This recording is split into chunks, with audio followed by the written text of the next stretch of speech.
Bonjour frère Lumière, bonjour sœur Étoile. Je poursuis la présentation carte par carte, arcane par arcane du tarot. Alors en te donnant un rapide résumé cette fois-ci de ce qu'est le tarot d'un point de vue général, chaque arcane du tarot est une représentation symbolique, archétypale, de quelque chose qui se passe sur plusieurs plans en même temps. Le plan matériel, le plan psychologique et le plan métaphysique, qui est pour moi le plan prioritaire. Alors bien sûr, ces trois plans se reflètent l'un dans l'autre et je m'efforce de les observer, de les analyser, de te les présenter quasiment en même temps ou dans une progression linéaire du plus apparent au plus invisible, au plus premier, au plus profond.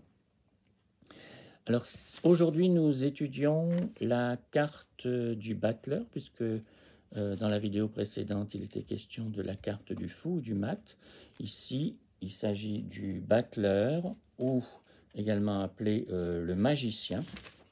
Et comme j'avais procédé pour la vidéo précédente, je te montre 3, 4, 5, 6, une dizaine en fait de représentations possibles de la carte du battleur, en commençant par celle-ci, qui est donc la carte du tarot de Marseille, conçue au XVIIe siècle, et qui est elle-même une représentation d'un jeu préalable conçu au XVe siècle, du côté de Milan, pour des familles princières, les Visconti Sforza. Donc tu vois que tu retrouves déjà, puisque celle-ci est le modèle de celle-ci, qui apparaît 2 siècles plus tard, tu trouves déjà dans la carte Visconti Sforza les éléments de la carte du tarot de Marseille qui sert aujourd'hui de référence dans le monde entier. Il y a une autre carte que je vais te présenter d'emblée parce que je l'aime bien d'un point de vue esthétique, c'est la carte Montana, et qui apporte, tu vas voir à chaque fois, les autres cartes que je te présente dans un instant vont apporter d'autres éléments stimulant la pensée, l'imaginaire, et puis rappelant peut-être des choses qui se trouvent dans les profondeurs de notre esprit. Je te présente aussi ceci d'emblée, qui est la carte du jeu Rider-Waite, qui est plus en vogue dans les pays anglo-saxons. Elle est l'équivalent de notre tarot de Marseille dans les pays anglo-saxons, sachant que c'est toujours le même modèle de toute façon. Tu retrouves les éléments essentiels dans les deux cartes, tout comme dans la carte originelle du tarot Visconti Sforza. Alors, dire quelques points d'observation sur la carte du tarot de Marseille. Tout d'abord, tu peux voir comme moi qu'il a un chapeau un peu en forme de léniscate, je crois qu'on appelle ça léniscate, en forme d'infini sur sa tête. Il a un bâton qu'il tient dans sa main droite, ou comment on appelle ça, un bâton de magicien et une baguette magique, ouais, j'oublie. Il y a une table posée, lui debout, il est debout, et il y a une table sur laquelle il a disposé un certain nombre d'éléments. D'abord la table à 3 pieds, dont un pied invisible. Il devrait y avoir un quatrième pied, on ne sait pas bien où il se trouve ce quatrième pied, c'est intéressant du point de vue symbolique. Et donc sur la table, tu as des représentations, alors elles vont varier après suivant les créateurs de jeux. Tu as des représentations de l'ensemble des éléments, eau, air, terre, feu. Pour l'eau, ce sera les coupes, représentatives du cœur. Pour les épées ou les couteaux, ce sera représentatif de l'air. Pour les bâtons, ce sera représentatif du feu. Alors le bâton, ça peut être sur la table ou ça peut être aussi ce qu'il tient en tant que baguette de magicien, qui fait l'intermédiaire, en fait tenu comme ça, c'est l'intermédiaire entre l'infini et le fini, entre le plan virtuel et le plan matériel, avec sa capacité qu'il semble avoir de créateur, de transmetteur. Et puis alors, le dernier élément, c'est l'élément terre avec des deniers que tu vois pas très bien là sur la table, qui sont parfois beaucoup plus visibles sur d'autres cartes. Et justement, je vais te présenter d'autres cartes apportant des informations complémentaires, voilà, sous celle-ci, qui est une carte un peu de type Harry Potter, dans une école de sorcellerie avec un professeur qui serait le professeur de magie. Voilà, tu vois, il tient toujours le bâton, la baguette magique. Il a toujours le 8 au-dessus de sa tête qui représente l'infini. Il jongle avec les éléments représentés par la coupe, le denier et l'épée. Le bâton, il l'a dans la main. Il est dans un cercle magique, etc., etc. Voilà. Ici, tu as un petit peu la même évocation. La carte du magicien, tu vois qu'il effectue des opérations comme un transfert d'un champ possible à un champ visible. Il a des petites éprouvettes, là, il se passe plein de choses, et c'est lui qui est celui par qui ces choses arrivent. Voilà, une autre manière de le dire, de le présenter, un autre jeu. Tu pourras prendre tout le temps que tu veux pour faire arrêt sur image de chacun de ces jeux et te laisser stimuler. J'espère qu'il n'y a pas trop de reflets, mais je pense que ça va aller. Un autre jeu, ça c'est le jeu Oswald Wurtz, qui est une référence aussi en la matière. Un jeu, je t'avais déjà présenté la carte pour le fou, c'est le jeu imitation Klimt. Tu vois, là on trouve une femme qui est magicienne et avec un serpent, une coupe, tout ça est un peu ambigu. Tout ça est un peu sulfureux, mais il y a ça dans cette carte du battleur. Ici, c'est le tarot de Marrakech. Tu vois, tu transposes ça dans une autre culture. Et voilà ce que ça peut donner. Et je te présente aussi, elle est intéressante et stimulante pour notre observation de ce que peut représenter le battleur à différents niveaux. C'est la carte d'un tarot Osho-Rachnesh. Et là, tu vois tout simplement une personne en contemplation face aux étoiles, sur un lotus ou sur une feuille, peu importe, un peu suspendue comme ça, dans l'air. Et comme si cette personne était l'intermédiaire entre l'infini et autre chose, plus matériel, ou comme si elle créait elle-même par sa contemplation l'infini des étoiles. Voilà.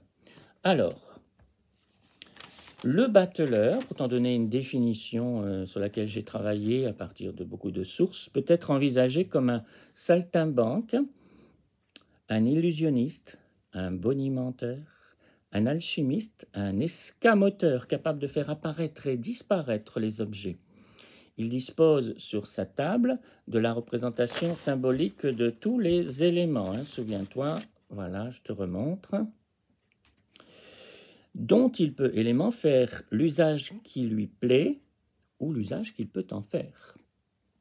Le battleur pourrait aussi être un maître de cérémonie, un chef d'orchestre. Ce pourrait être une évocation d'Hermès ou de Mercure ou du Thoth égyptien qui a un accès à un savoir secret. Archétypalement, et c'est important, on le reprendra tout à l'heure avec la métaphysique, il est le grand architecte, le démiurge. Alors, des éléments d'approche complémentaires. Il est celui qui, avec le chiffre 1, le battleur c'est le 1, commence les choses. Il correspond à la lettre Aleph hébraïque, qui est elle-même l'ancêtre du A de notre alphabet. Là, je vais prendre le temps de t'expliquer comment on peut observer ça. Voilà la lettre Aleph. En fait, elle est devant. Ici, c'est une autre représentation. Là, c'est ce qui est en blanc avec la tête de taureau derrière. Là, c'est ce qui est en noir avec un corps de taureau derrière. Donc, tu vois bien ça.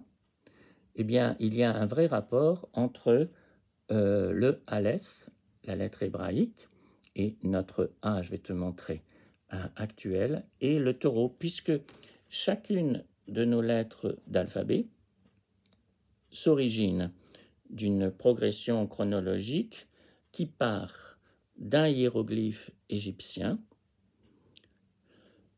là en l'occurrence un taureau, et puis qui vers le 15e siècle avant Jésus-Christ va commencer à donner une première lettre. Là, bon, ça se serait passé du côté de la péninsule sinaïque, c'est pour ça qu'on appelle cette première écriture, ce premier cette première lettre alphabétique, on appelle ça du proto-sinaïtique. Et donc, vers le 15e siècle avant Jésus-Christ, les personnes qui ont voulu créer un alphabet ont extrait 22 hiéroglyphes égyptiens. Je te le simplifie un petit peu, mais c'est quand même ça qui s'est passé.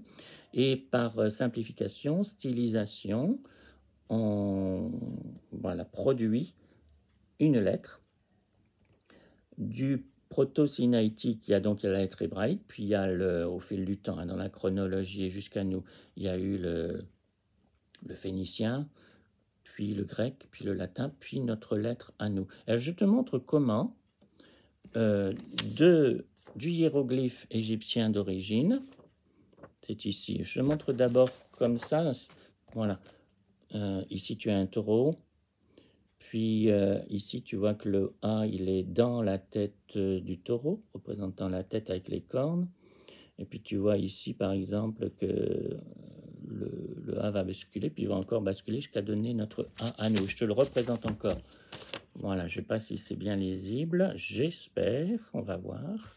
Il faut que je mette quelque chose derrière. Voilà, ici tu as un taureau à la base, hein, en tant qu'hiéroglyphe égyptien. Hein, ça a duré 3000 ans, hein, l'histoire de l'écriture égyptienne qui s'est simplifiée. Ici tu as, ce sont encore les Égyptiens qui avaient simplifié le taureau dans son ensemble avec une tête de taureau, puis ça s'est continué dans la simplification, voilà.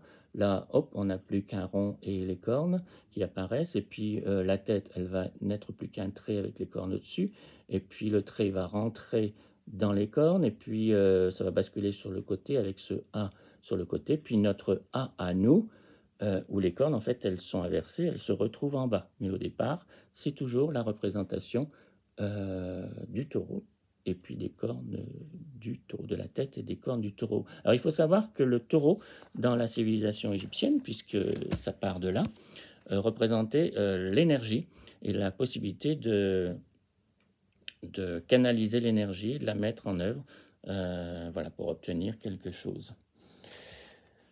Alors, le Alès est notre lettre A.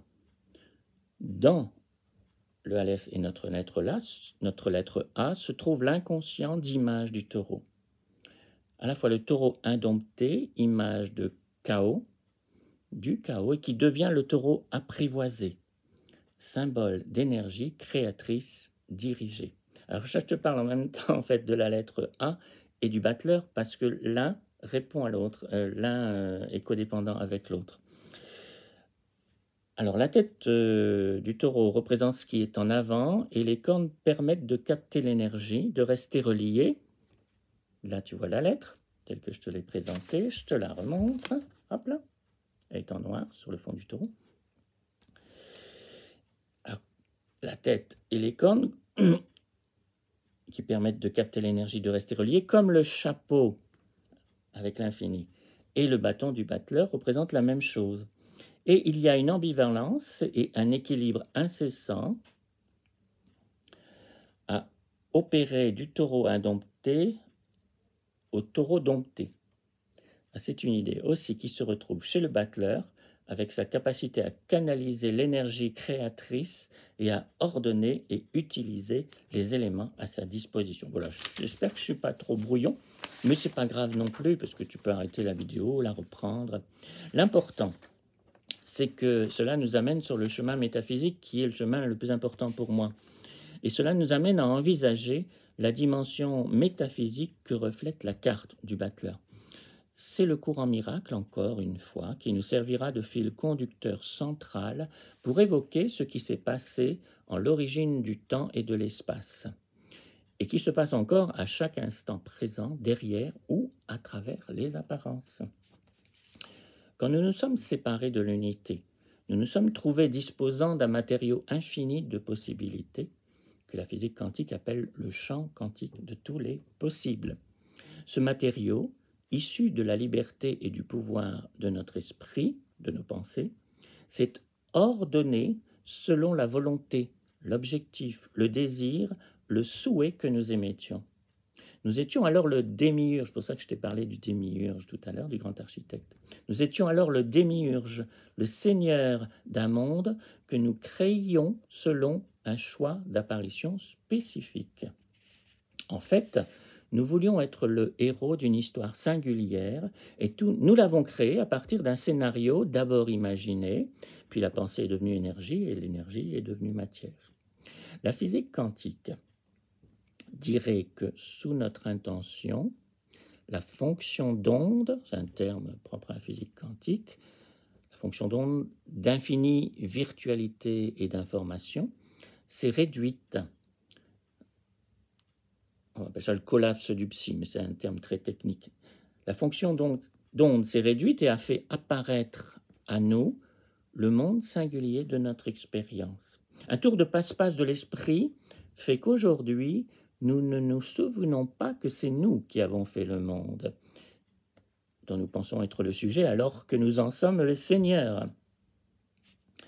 Eh bien, la carte du battleur reflète tout ce processus métaphysique en montrant à sa manière notre pouvoir créateur à partir de tous les éléments qui sont sur la table, et en signalant aussi notre ambiguïté manipulatrice, puisque finalement, le monde que nous fabriquons est une usurpation de la création première de Dieu, en détournant son pouvoir créateur à notre propre unique profit de particularisme et d'héroïsme. Voilà. À bientôt.